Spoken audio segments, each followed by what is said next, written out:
edition of the Bleav in Iowa State podcast. I'm your host, Tyler Carter. And I'm your host, Cody Vanciello. Man, Cody, we have a lot to cover today.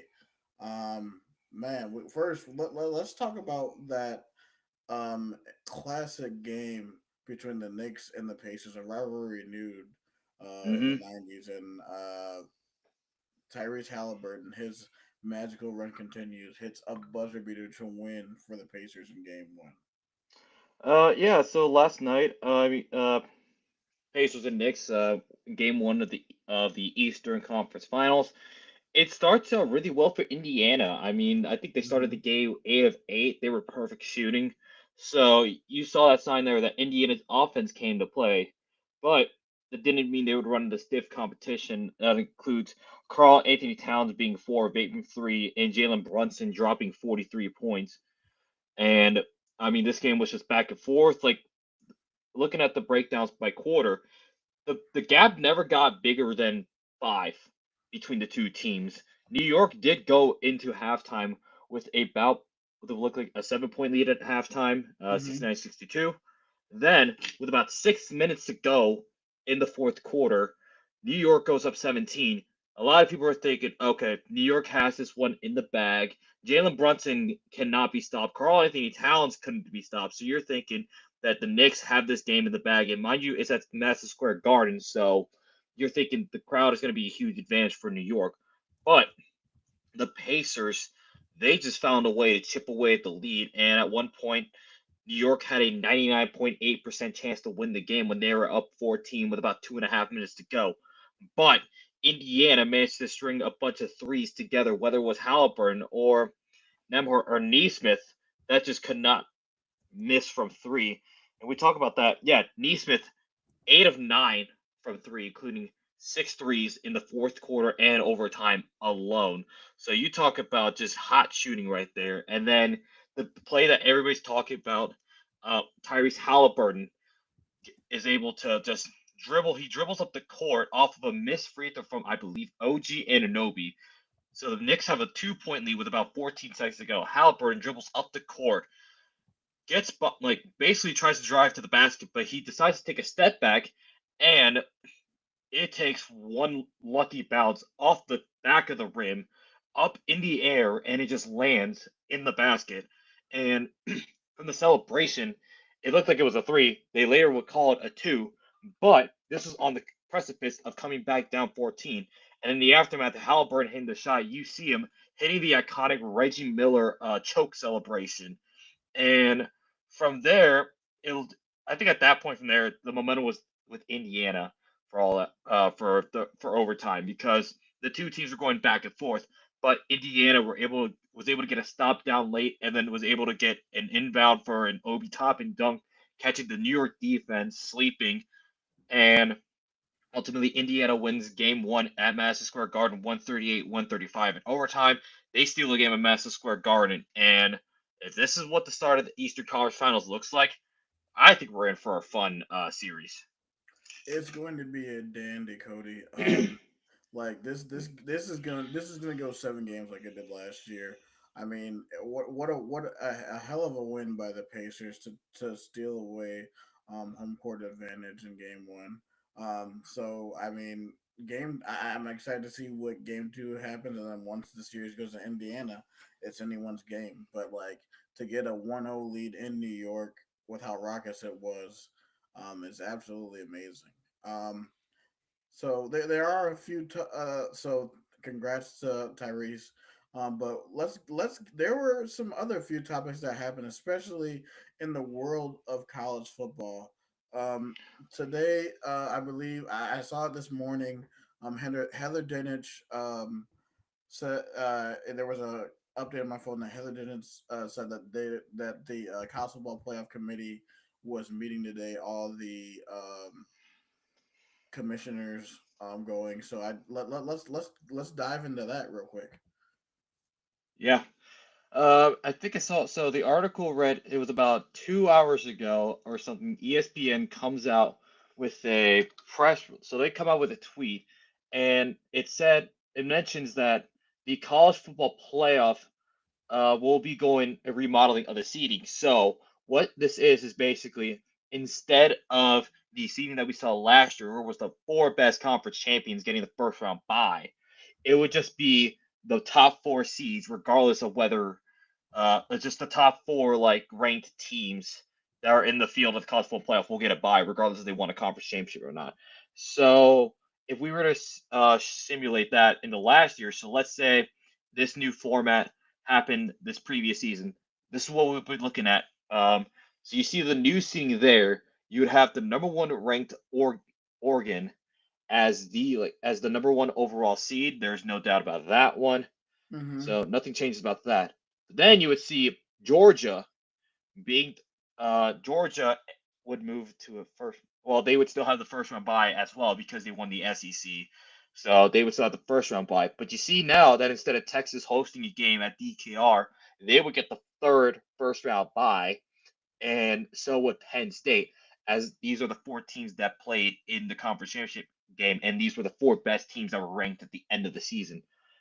But now you look over here, you see some very intriguing matchups here. If they were to do the seeding that they did, you would have had Clemson hosting or Clemson traveling to South Bend to take on Notre Dame. Mm. Indiana would have hosted a playoff game against Boise State. Ohio State would have hosted Cam Scadaboo, Sam Levitt, and the Sun Devils of Arizona State. And then you would Ooh. have, yeah, and then you would have SMU travel to Rocky Top to take on the Volunteers in a first round matchup. Now, this is the new seeding here. Comparing that to the old seeding, which one would you have preferred to watch personally? I mean, if we're gonna go off of watchability, I definitely want to pick the new bracket seating.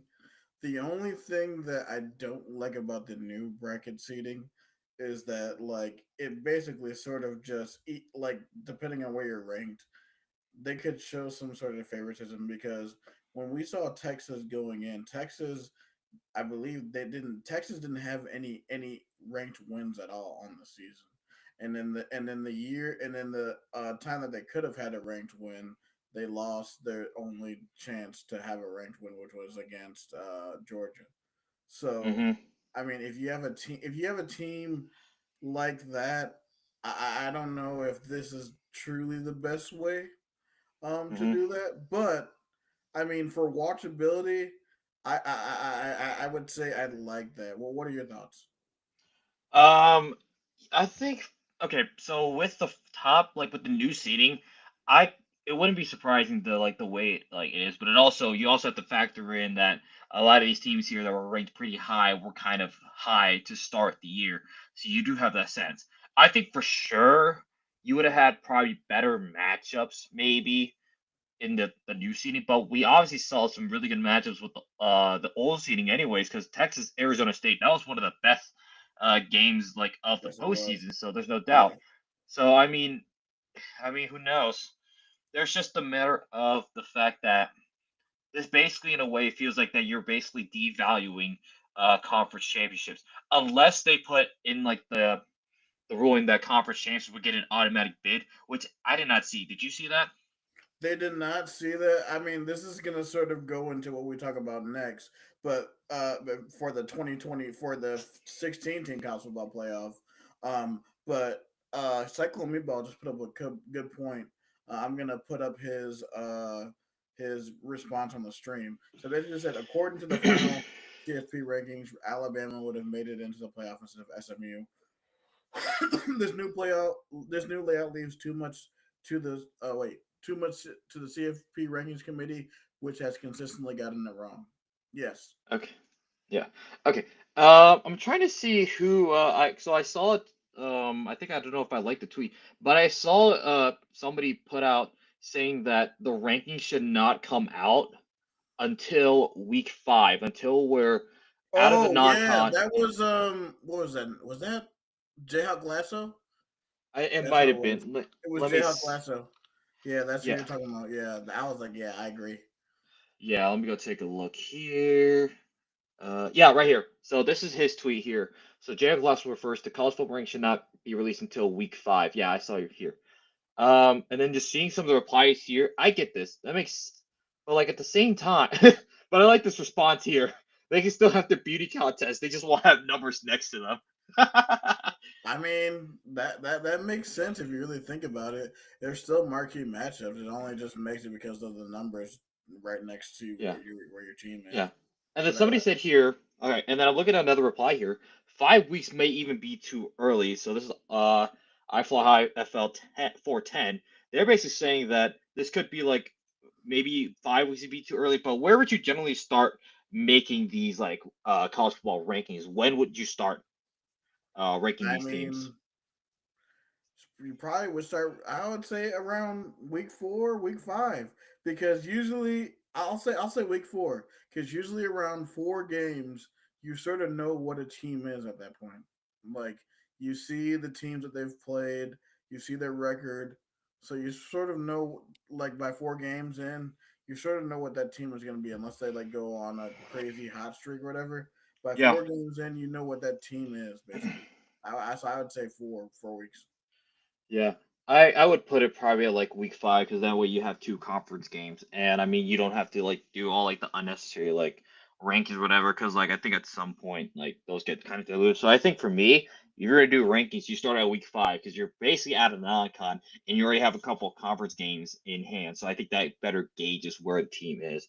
Um, yeah, I think you start mid-season. Probably like mid-season will probably be the best time to do it because like you have a good idea where the teams are these Right. teams meeting expectations that they were at the beginning of the year? Are there teams that like are not, or are there teams that like maybe were not expected to do well but are doing well and they're being shown the appropriate respect? So I think having it mid-season and not putting like it at the beginning of the year because the beginning of the year we've seen it happen many times where a team that is ranked high at the beginning of the year, all you need to do is just not like mess around. Maybe they can lose a game or two, but they're still going to be there because they were already in that position. They just got propped to such a high spot. They couldn't be dropped unless they really, really dropped the ball. So I think putting it week 5 or week 6 would be a better way to start ranking teams. Well, see, and then like if you do that, it will it will make a whole lot more sense if you wait till that time and then you when you put out the rankings in what was it November or the last week of October for the college football playoff rankings, like that way you won't have teams that shouldn't even be deserved or are propped up from the beginning of the season. Like then it won't be impossible for teams like Iowa State and Arizona State to like basically stay where they are from 15 and have to jump like 12 spots to get like a seat like in this new era to get like a top 4 seed. Because basically with this new format, and I don't know if this is just something just for this year, because I know with like the new play that I know if you read Ross Dellinger's, I took some notes off of his thing. A lot of his are very detailed. It's on Yahoo Sports. Ross Dellinger is a really good guy. I always look at Hmm. him for playoff stuff. But basically, some of the stuff that I took away, um, that in the current revenue model right now, it's 8 million for the 4 highest ranked conference champions, 4 million for qualifying, and then 4 million for a quarterfinal appearance. Which is so they're making out pretty well. But um, they said that the management committee, the 10 FBS conference commissioners, and Notre Dame's athletic director the call, approved the move during a call on Thursday. Hmm. So, uh, despite it potentially adversely impacting the Big 12 and ACC, they still came with that. But they said that the decision comes with a compromise. They said, according to the compromise, the 4 highest ranked champions, even if they are not the top 4 seeds, are expected to continue earning the 8 million at least for this year. The 2026 playoffs will bring a new revenue distribution model that was established last spring, where conferences can earn a base amount in a system without performance payments. And then what we're talking about, it goes into the meat of the schedule, which I really want to talk about, which because this is really interesting to me right here. We're in a situation right now where there is sort of a back and forth and a fight between the Big 12 and ACC, and then the SEC and the SEC and the Big Ten. Hmm. And basically, the SEC is sticking to the 4-4-2-2-1-1 model, and the Big 12 and ACC are fighting for a 4-4-3-3-1-1 model, which means that the ACC and the Big 12 will get one extra qualifying bid for the playoff, I think, which right now is looking good because also read John Kurtz's article that Notre Dame is on the side of the Big 12 and the ACC, and if you know anything, Notre Dame has is a really good bargaining chip to have when you're in negotiations like this. Hmm. Yeah. So that 4-4-3-3, that would just be like, okay. So it's 8, 14, and 1-1. Then you would just have Notre Dame probably like if they were to finish in the top It'd 16, be Notre Dame and then whoever the the best Big Five G5. is. Yeah, the best Huh. G5, which I would be okay with. 4-4-3-3 sort of evens the playing field, I think. I I'd be fine with that actually. I'd be fine with that. There's no way. I just don't see how the SEC and Big Ten could say no to that. Like that's insane to me. If you say even under that, say no, because you're only adding one more automatically qualifying team for the ACC and the Big 12. There's no way Yeah. how you can say no to that. Yeah, and you know that as long as Notre Dame finishes like in the top 16, they would get a spot.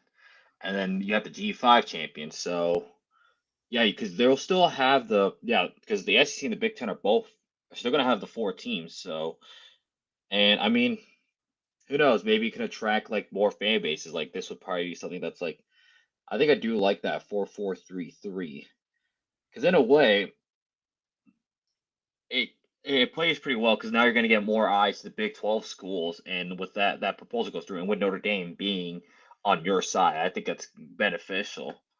So I think in that case that would be great. Now I am taking a look.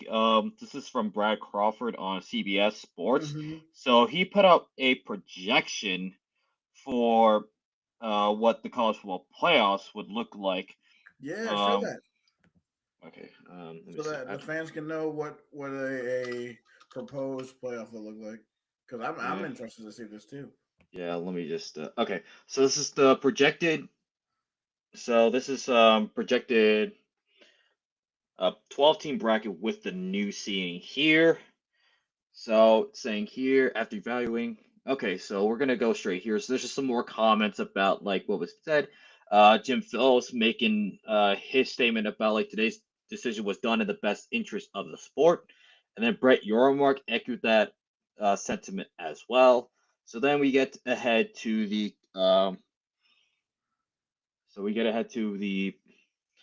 quarterfinals. So this is the projection that we would have here.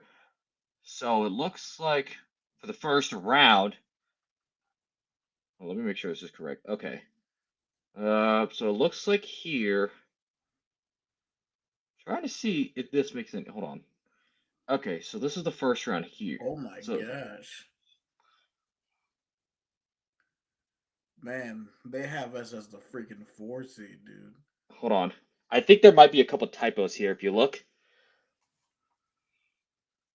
Oh I yeah, yeah, Clemson's supposed to go as the 4. They missed Penn State here. right. And okay, so we would play. So if we go to We Bryant Denny, then we would play the winner of. then we would no, yeah, we would go to Brian Denny, and the winner of that game would go on to play Penn State.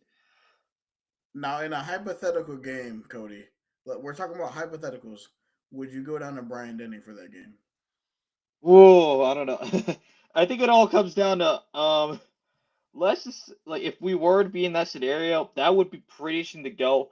But I have to figure out how well finals week would be. But that would be Oh, that would true. be a yeah. But that would be such a cool experience. Like getting like to check that off your bucket list to be able to go down to Brian Denny because you know how heralded Brian Denny is as a college football atmosphere.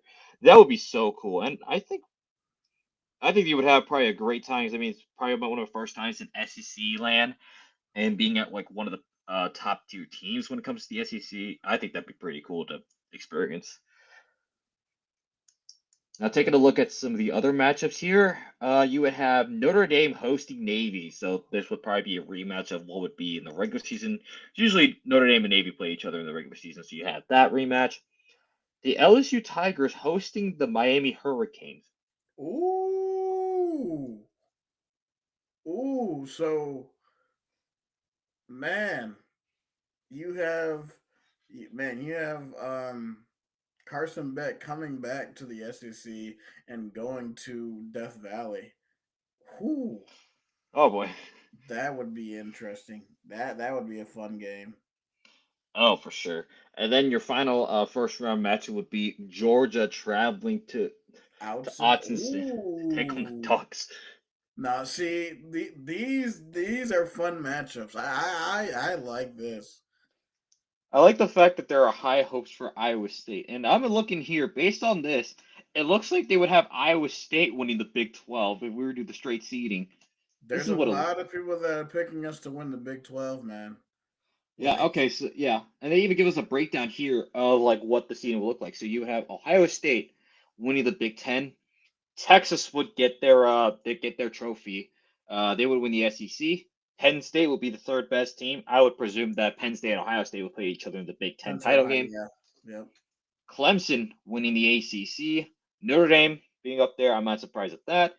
Probably continues like what they built on last year, which I thought was a very impressive year for Notre Dame. So Right. Jeremiah Love and Jadarian Price. Oh boy, that's going to be a dangerous rushing duo.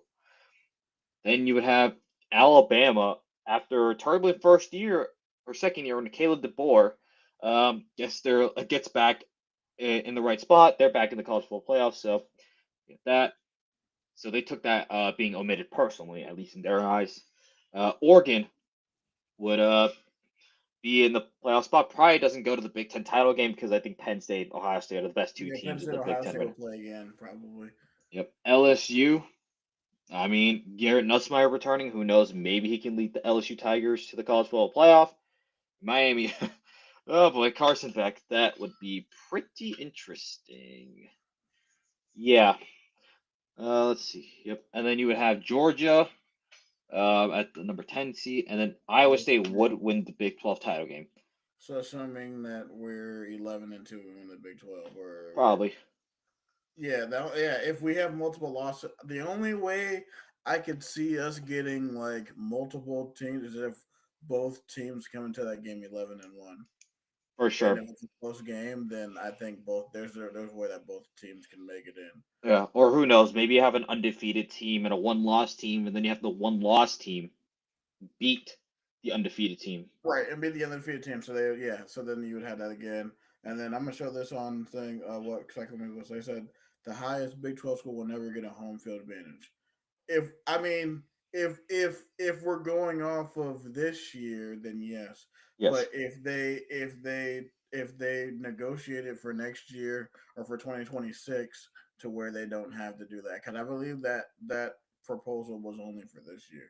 Yeah. Uh, I believe this like new model would be for this year because I know they want to like right. move towards a 16 team model. Yeah. Yeah. Till 2026. So that so Cyclone, I believe it's only just for this year, and then they're gonna renegotiate and come to the table before the 2026 season. Yep.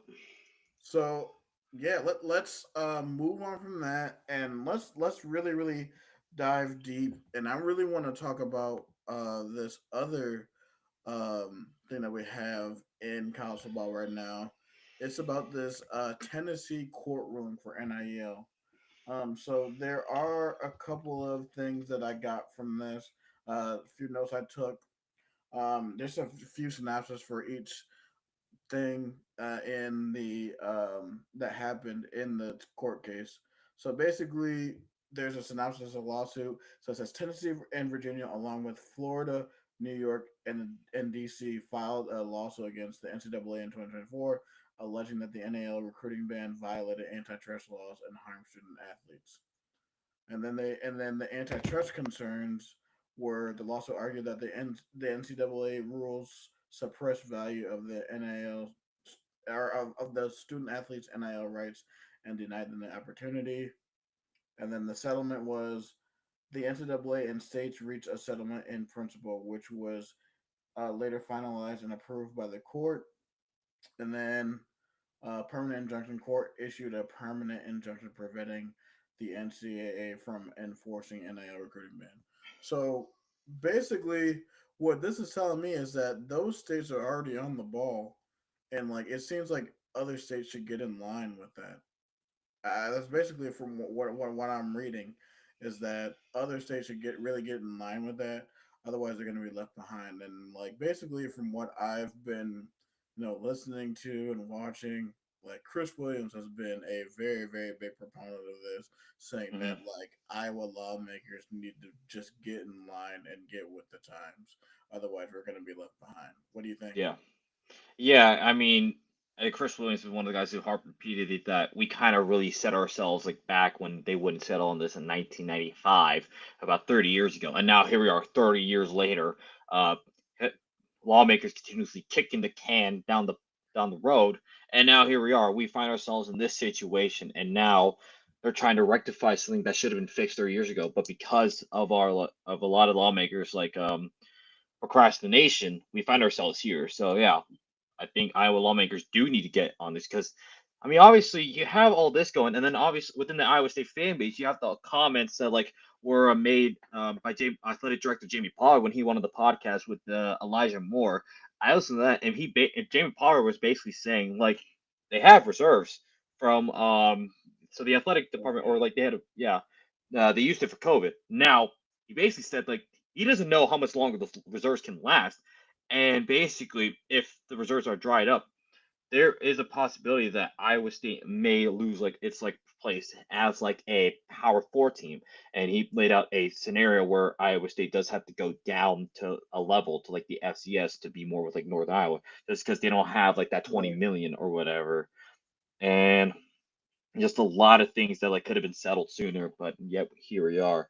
So I think this just think I would they do need to hop on this now just to make sure that this is good not just for the university, but this is good for like the economy of Central Iowa and for the town, like the city of Ames as well, because Iowa State is basically the lifeline for like the city. Like when you I think of mean, Ames, Iowa, you think of Iowa State. right. You think about that. You think about all the out of state students that come to Iowa and Iowa State and you and I. Like, if you have that, and as much as like people from the like uh I guess that are more on the academics focused. Like the main reason why, I mean, yes, people go there to get a good education, but people also will go to your school because you have a good football team. Why do you think like enrollment is high at Alabama or Georgia or Texas or Oklahoma? It's because they have storied football programs. Like, I mean, let's be real here. Like, I mean, like like the academics are also on point, but most of the sometimes the reason why is because they have a good football team. Yeah, majority of students that like go to college because like they want to experience like going to a college football game, like they want to have the Right. athletic experience. Most like I don't doubt that like majority of the students that are at Iowa State went there because they saw like the athletics program and how like and it being like in a big like in a power conference and saw that that is a great draw for them. Now, obviously, a lot of out of state students that I know went to college at Iowa State because like they were out of state, but the tuition was much cheaper here than it is in their own state school. So they go Right. here. I mean So that that's plays a that yeah. factor. Yeah, exactly, bro. That's why, I mean, that's why a lot of like people like from Illinois go to Iowa State. That's why a lot of people from Illinois go to Iowa. That's why like a lot of people's true. Oh, and then Cyclone Meatball said this is a rock and a hard place because enrollment across all three schools is down, meaning that they have less money to support athletics. Also, I also think that's because too that there's a rising thing of people going to school online too, and then Yeah, a lot of people are just not deciding to go to college either. right, So like you gotta find like you have to find ways, and this is why um like Iowa lawmakers, we need your help. right. We need your And help. yeah, and with this money, like, and this is like, I maybe I could tie like Sci-Town to this. I know a lot of flack is being thrown at Sci-Town. A lot of people are saying that this is like a waste of money. Like, what are we doing with this? Like, is this going to benefit the university? And I think this is why it's being made because they were like, you as Iowa State, you have to find other ways to make money. Right, Now, obviously, the big elephant in the room, everybody's talking like sell alcohol at like football basketball games, which I'm a fan of. I have no doubt that I would support that absolutely, but I think there are more things that you can do than just doing that because like alcohol sales, like that's gonna just take a small chunk of like the gap that you have to fill. You have to find other ways to do it. And Side Town would be one of those things because like that would fuel the economy of the city. That would also fuel the economy of Iowa State. So I think this like Side Town's just a thing for is a way to like have like things to do like year round. So that way it isn't just like focus on athletics. So, like you can just do about anything there. You have more money for the local economy. And I mean on the right. Cyclone Tailgate tour, Jamie Paul recently talked to Cycle Fanatic about like the update tenants. Now Jamie Pollard did say that there was a list of tenants that would be interested. Obviously, at the McFarland Clinic, and a few like restaurants are kind of like he mentioned, like they were a little more difficult because like people have to figure out how much the lease is, like the spacing, and there's a lot of logistics that go into putting Right. restaurants and other things into a rental space. But I'm hopeful. Like the thing I'm hopeful is like we get restaurants like because that can like serve you around. One thing I do want to have that I think would be really good is you know what's funny? I saw today, so I just saw a thing about like John Gruden opening up packages for Iowa State. And fun fact, apparently, the founder, I don't know if this is a joke or is for real. The founder of Hooters is an Iowa State alum. Yeah, I saw that, man. That's like I'm actually surprised with John Gruden's elite ball knower knowledge of Iowa State. Yeah, Sent him an invite for the pod. Hopefully, if he that would be great if he was uh, ever able to come on or if he responds. So hopefully let's see what happens. We'll have to Ed Ross. pump Let that me up see and see here. try to get him and try to get John Gruden on to the Believe in Iowa State podcast. Yeah. So yeah, Ed Drost, one of the founders at Hooters, is an Iowa State alum. He graduated with a bachelor's degree in industrial administration, political science. He was also in TEAC, Tau Kappa Epsilon at Iowa State. So wouldn't it be funny if Sci-Town was to put a Hooters?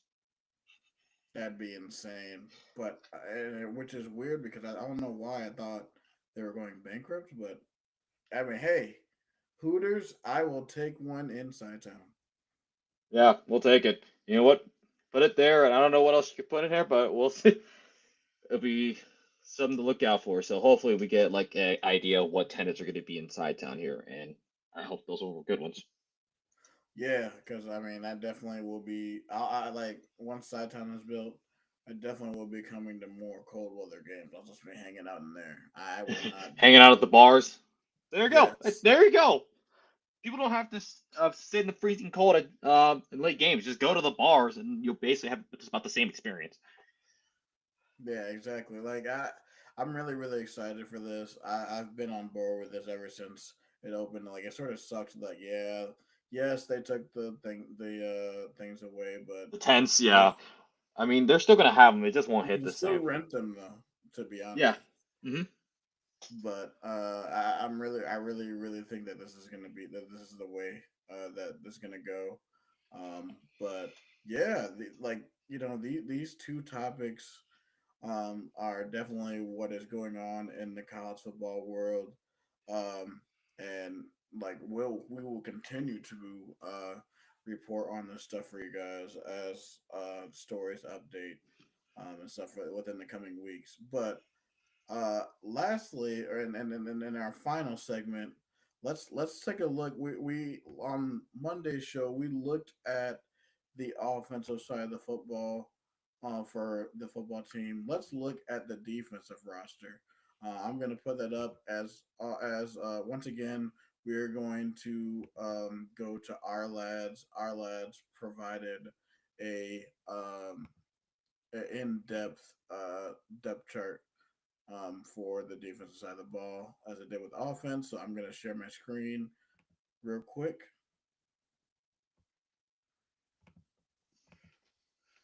Dun, dun, dun, dun.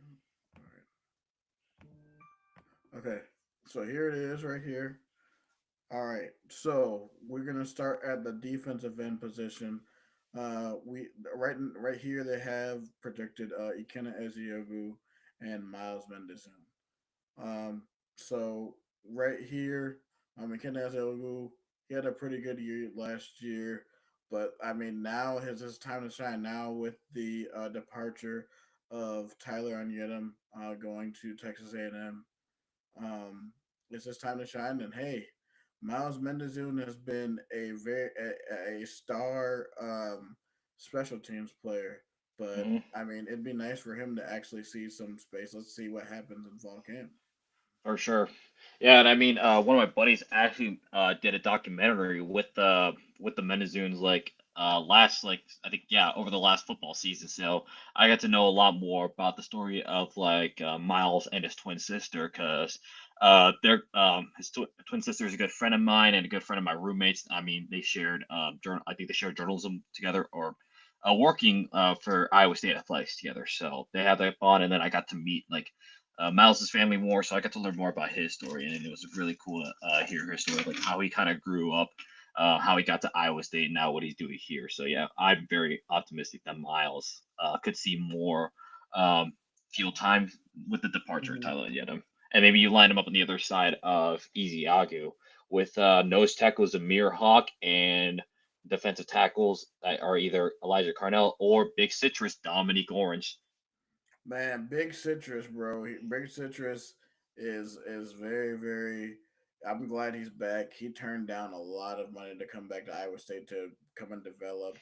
And Hmm. hey, maybe be an NFL guy where he makes millions of dollars and becomes like maybe a top 3 round pick. And also Yeah. just going back to the Mendes pick, like me and like Eric when during the earlier iterations of this podcast when it was the second recruiting podcast, Yeah. we interviewed him, and then just we became really good. Our friend group became really good friends with their parents and stuff, and Marika did a few shows with Bleav in Iowa State too. Hmm. So like building that bond with them, and so I really hope for the best for Miles. But Yeah. yeah, going back to Dominic Orange, man, he is a monster. He's a beast, and I think that um, he Dominic Orange is going to be the key. I think for creating a pass rush. That was one of my concerns. It still is one of my concerns going into this season. But if he's able to create ruckus and to be able to cause for Ike or Miles to get pressure on the quarterback, I mean this season could be very special for this defense. Yeah, I mean, the defensive line, the last person I could really the last couple guys I could really think of, that were big on the defensive line. Obviously, Will McDonald. I mean, now he's wearing his old number 9 on the Jets. It's great for him. A couple of names that I thought of when it came to defensive line: Spencer Benton, Ray Lima, and Ayoma Uwazurike. Mm-hmm. I just want to see our defensive line just absolutely wreck shop in the backfield, and I think that's going to be the key. So I'm thinking with now Dominic Orange being a senior, and hopefully we get more run more four down linemen that can open up some more lanes for one of our guys, and maybe open up some more blitzes. So that's going to be really fun to see. It is. And then we're gonna go down the line. We have the Leo position. We have Ron Troy Malone, and with as a redshirt junior, and then Butler Cannon, the transfer in from Northern Iowa. Yeah. I think Ryan Clan, obviously, having seen Cannon Butler back at Northern Iowa, I think they got some good history. So I'm wondering if Ryan Clan has seen what Cannon Butler did at Northern Iowa and is teaching is teaching his the current offensive line how to tackle against Cannon Butler, and also Cannon Butler how to wreck shop against the offensive line. So I think that's a great relationship to see. Also, not to mention assistant coach Bryce Pop coming to to assistant coach the D line with Coach Eli. So Hmm. that's him with his NFL experience playing in the league. That's gonna be fun to watch this D line this season. Hmm. All right, let's move to the linebackers. There's gonna at least in the linebacker positions, it's gonna be in the three deeps. So at weak side linebacker, we have Cooper Evil and uh, Cooper Evil, and then uh, John Klosterman because at middle linebacker, Jack Sadowski transferred out and is now at Northwestern. So we wish Jack Sadowski the best of luck. So as that, Kel Brazina moves to middle linebacker, and on strong side right now uh, projected as Caleb Bacon. Yep, this was the room that got hit the most with injuries. I mean, we talk about Willich getting hit with injury before the season, in spring training. Then you had Caleb Bacon out in the first game, and then injuries just wrecked the linebacker room as a whole. And I think this is where one of our holes were defensively, because we saw as the season went on that teams could exploit our weaker linebacking core, and obviously it was one of the major ugly things that was seen in the Big 12 title game. And I think one of the Yeah. reasons why we couldn't get pressures because our linebackers were like, I don't know if it was whether a case of like them not like being able to recognize or just like just the scheme, but I think it's just like kind of a weakness. It kind of put us on the back foot. But hopefully, with our guys being much healthier and basically everybody on this chart having some sort of experience playing significant minutes on the field during last year, I think it's better for everybody. And I'm really excited to see maybe you could slot Caleb Bacon into that Will McDonald role. You have him lined up on the D line as like as a linebacker defensive end type. Like so maybe you can like think of like a Marcel Spears or even a Mike Rose type role hmm for Caleb Bacon. Yeah, man. I'm really excited to see how they use Caleb Bacon this year, especially after just with a fully healthy season. Um, I'm really excited to look at this secondary because the secondary is experienced, young but experienced. We have Trey Bell who transferred in, and then we have Benny Ngoy who made a um, change from wide receiver. So it's going to be interesting to see how he adjusts to being a from wide receiver to corner. We've seen it with TJ Tampa in the past. We saw it with Darian Porter, who made himself into a top 75 pick. So, I mean, if anything, um, going from wide receiver to corner is usually good for your career. Yeah. Because I mean, yeah, you have that recognition of like how you play as a wide receiver, so you know how guys run routes, you know when to jump the pass and things like that. So I think this is gonna be good for Benny Nagoy. And then also we're bringing in Trey Bell, so that's gonna be a pretty like I think those two are gonna push each other in training camp, and I think both guys are gonna find ways to be on the field, and they'll be alongside strong safeties in Marcus Neal and Tyshawn James. And Tyshawn James, we did see like his playing time go up as with the injuries of like Malik Verdon that picked Mm-hmm. up. Obviously, we saw how Tayshawn James grew even from the Kansas game to Kansas State. Because I remember watching the Kansas game, Tayshawn James looked like a chicken with his head cut off. He was just lost. He was getting cooked all Yeah, over the place. But by man. the time we got to Kansas State, he looked like he picked up really quickly. He adapted well. So if he could do that within a month, who knows what we can do now with basically like now with the full training camp, another full training camp, and knowing what it's like to actually play in game, having that in game experience. Yeah, dude. I'm really excited to see the jump that Tayshawn James takes. Marcus Neal also gave us some good snaps, so I think we have really good depth at the strong safety position. Also at the free safety position with JMO and Cam Smith. Mm. JMO had some quality snaps even in 2023 in his freshman season. So I'm really excited to see what JMO has, and then Cam Smith has also had some pretty good snaps for us too. Man, like how much more can Tez do? Because John Tez had 4 picks last year. Mm. Really cool with his parents too. He has a really cool set of parents. And I told you that his dad played for 2001 Miami Hurricanes.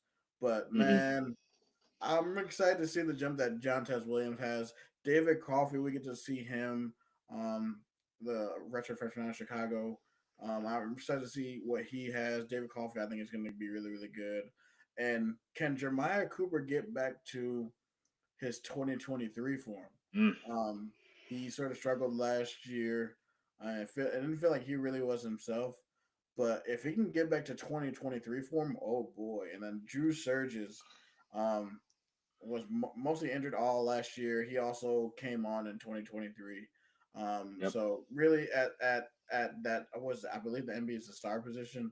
Um, like I'm excited to see what these two can do in that star position. Yeah, for sure. Hopefully, like if like you get like Drew Sargent, Jeremiah Cooper back to what we saw 2 years ago, then you pair that with John Tess Williams and Jameson Patton, and you get like Tash James and Benny Trey Belt. That's gonna be because even with that, like even with Jeremiah Cooper taking a step back, we still have like one of the best like secondaries in the conference because obviously you had guys Right. like Malik Verdon and Miles Purchase and John Tess Williams, like we just mentioned. So if we can get Cooper back to his 2023 form, that's going to be even Man. that's going to be even more dangerous secondary. Um, that as long as like we can get pressure on the quarterback, we might be seeing some more picks, and Ooh. who knows how many house calls we could be having next season if things go right for this defensive unit. Definitely. And I'll ask the same questions I did on Monday. So out on this defense, which position are you the most confident in? I would definitely say secondary. I'm definitely confident in the secondary because I like the growth that I saw from game to game with Tyshawn James. We know what John Tess Williams is made of, and Jameson Patton had some great snaps for defense as well. And I really like, and I think I could trust Drew Sturgis and Jeremiah Cooper to get back to 2023 form. So I really like our secondary. As crazy as it is to say, I'm gonna say the linebackers. Okay. I think this is the like we sort of have some stability, Lord willing. We have some stability at this position. We finally get to see what Carson Willich looks like because I was really really curious to see how he would do. I remember the growing of him, and Hmm. then Caleb Bacon back is going to be awesome. And then seeing names like Bo Goodwin and Rylan Barnes, and then you see we get Zachary Lovett back using Hmm. him as a spy. Like I expect us to see him in in week zero in Ireland. Like I really, really like the depth at this position that we have now. Oh, this defensive unit, like, and I think the big like thing is gonna it starts with the defensive line. It starts with defensive line. That's the big Right. thing. Oh man, if we get a backfield record like we did with J.R. Singleton, Will McDonald, Spencer Benton, even Jaquan Bailey. There's a few more names that I'm just thinking of right now that I just remember. Like, I just need to see just our guys, our defensive line, um, dominate the opponent's offensive line and get to the quarterback because I want to see our defense make quarterbacks uncomfortable. I agree, man. I agree. Um, who do you expect or like or either position or individual to take the biggest jump in the 2025 season? I think the defensive line because obviously we saw they left a lot left to be desired. So I think that's going to be a group that I want to see a huge jump in because that's going to be the key to our defense being one of the best in the conference and can match like some of these like maybe middle of the pack Big Ten teams or a few SEC teams. Yeah, I also said the defensive line. I've been saying it. I'll say it till I'm blue in the face. The key to this season is the defensive line. So I mean, I like that's really what it is, and like I'm really really interested to see whenever these actual depth charts come out usually when the football team releases them. It's going to be interesting to see how they shake out because obviously the ones they have right now are like sort of before spring camp starts, but like or before spring camp started. So yeah, I think with that we're gonna end it today. Um, Um, real for our quick, talk. Oh yeah, yeah, real sure. quick. There's a couple of things like I wanted to know the Big 12. So just thoughts about while we were recording, Darian Williams from the Tech men's basketball team has committed to North Carolina State to join Will Wade and the Wolfpack. NC State. Interesting. Yeah, Huh. yeah. I That's was surprised seeing that. I did not expect Darian Williams to choose. I mean, let me see, because I gotta find the. I mean, I saw this first with Jake Brent, yeah. So or John Rothstein. Texas Tech transfer Darian Williams committed to North Carolina State. A seismic get for Will Wade in the Wolfpack. Williams is a potential All-American for the next year, and it looks like North Carolina State must have had a deep basketball bag to get Darian Williams. yeah, they must have because if Texas Tech couldn't even beat that, that's insane. Yeah, I saw some people were like, "Thank goodness that Darren Williams cannot torture us in the Big 12." Because you remember the game against when Iowa State traveled down to Lubbock to take on them, and Darren Williams was one of the guys that was just terrorizing our boys in that game. Bro had a burner in that game, man. Yeah, bro was just on a like he was on another level against us. So some in the Iowa State fan base is glad that he's not in the Big 12, that they can't hurt him anymore. So I mean, it's just some late transfers, and I wonder. Oh yeah, and speaking of basketball, hold on. Earlier today, I did see that the Iowa State men's basketball team has completed their non-con schedule. So this is what we're going to be looking at here. So we've got this Yeah. is our lineup. All right. So we have So a yeah. couple exhibitions at Creighton and against Northwestern. Then we'll start our season at home against SDU and Grambling State. Then the boys will travel to the Pentagon at Sioux Falls, South Dakota, to take on Mississippi State. So that should be an interesting early Big 12 SEC matchup. Then you get Stonehill College for another for kind of a tune-up, and then the Players Era Festival on Thanksgiving week. Now, you've seen the lineup, right? Yeah, that is gonna be whoever we it's gonna be that's gonna be a gauntlet. Mm-hmm. Then after that, you come home, you get Alcorn State to kind of like relax a bit. I'd say like to kind of like get you guys rested to prepare you for going to Mackey Arena to take on the Purdue Boilermakers. That is good. That man, that's gonna be a test right there. Oscar Clough, um, he went there. He Yep. went there over us, so we get to face him. It's gonna be a test for this team, especially with a Yeah. lot of younger players. Yep. Purdue Mackey Arena is going to be on fire for that game. Mm-hmm. Yep. And then you return home to host I. You host Ben McCollum and the Iowa Hawkeyes in the Cyhawk series. After that, That's you gonna get be an amazing game. and then you get Eastern Illinois, Long Beach State, and Houston Christian to wrap up your non-con season. So I think this is another step up in non-con competition. I'm very glad to see. Um, Definitely from the last couple of years. I mean, one of the things that Iowa State was kind of criticized for, especially TJ, was not having like a marquee non-con matches. Well, now yes, we had a couple exhibitions, but it's kind of nice to see that Iowa State we get a couple of exhibitions against Creighton, which is really good because you have the connection with McDermott, and then Northwestern. That one, that home and home, those two home and home should be fun as exhibitions because I Bleav Northwestern exhibition that's gonna be the day after homecoming against BYU. So yeah, spend your weekend Yeah, in Ames, Iowa, go watch some football, and then you can get a preview of the men's basketball team. yeah, I will be going to that one next year in Evanston. But Mhm.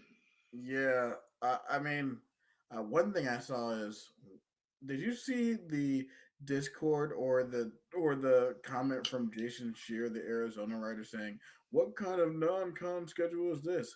Like Arizona fans, for some reason, are bashing our non-con schedule. I didn't get that. Yeah, I'm seeing Arizona fans say weak. Okay. Um, well, I can give Arizona some airtime because we could take a look at their basketball non-con. Now, I don't want to like drop shade, but if they're gonna do that, then hopefully I could take a look at their schedule unless it hasn't come out yet. So I have to keep an eye on there. Uh, okay, hold on. Is it not? Okay. Yeah, I don't know what. Okay. So okay. I see maybe where they're coming from considering Arizona. They do so their non-con includes games against Florida, the defending national champions, as their season opener. They also get UCLA and then San Diego State. So they have a couple of matchups there, but it doesn't look like I haven't seen like their full non-con just yet. So we have to keep a lookout. But I mean, you have a couple marquee games. I'm not going to argue that, but really, you're considering the fact that we're possibly going to take on teams like Alabama, Auburn. I think I saw Houston being there too. And not to mention that we were a half shot basket away from sweeping you in your first year in the Big 12. So, like, come on, man. Yeah, okay, yeah. The lineup for the players' era includes Alabama, Auburn, Baylor, Creighton, Duke, Gonzaga, Houston, Iowa State, Kansas, Michigan, Notre Dame, Oregon, Rutgers, San Diego State, South Carolina, St. John's, Syracuse, Tennessee, Texas, UCLA, and UNLV. So we could And those are realistically, mostly all tournament teams last year. yeah, we're going to get we have the runner up in our in our conference, The runner and up, we a Final Four contender, like yeah. a Final Four participant, a Sweet Yeah. 16 participant, like Yeah, two Final Four an participants. Elite Yeah, Eight participant. Like, come right. on now. There's dude, imagine Iowa State. Like, what would be the two? What would be the two matches you want to see Iowa State up in for the Players Era Festival? Who are the two teams you would want to face the I most? want them. I want to take it. I want another shot at Auburn. I want Mm. another shot at Auburn. Now that Yeah, what's his name is gone, he's at John USC. Knight Broom, and Yeah, would yeah. be funny. Imagine we have to play against Chad Baker. Wait, is Chad Baker Mazara committed No, to a he's at school yet? USC. Okay, so we don't have to worry about Chad Baker We don't have to Mazara worry again. about Chad Baker Mazara and his Let's flunkies. see. Trying to think. Pettiford, Miles Kelly are a couple of guys that I Yeah. think are still on the Auburn team. Okay, you can see those familiar faces. And then what would be your second one? Second one, I want Duke would be fun. Oh, yeah. Give me Duke, and then oh, Third would probably be